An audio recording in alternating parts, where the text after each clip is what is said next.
Част 4. Какво има в чантата? Така. Ако е нещо спомням, четвъртото нещо, петото нещо, тези ластичка са кранчи. Но постоянно си я носете и на ръката. Не кажа, тук ще си оставя. Така. Много е хубаво. И 5-6-то нещо, моите ключове. Иначе няма да се пребера. Всеки питат, що имам толкова много ключове. Държателя, ами, защото искам да са цветни.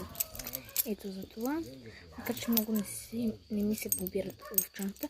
Когато има малка чанта, махам си ключа. Айде. И когато си излизам без чанта, махам си ключа в дънките. Айде. Към да си сме. Последното нещо е това.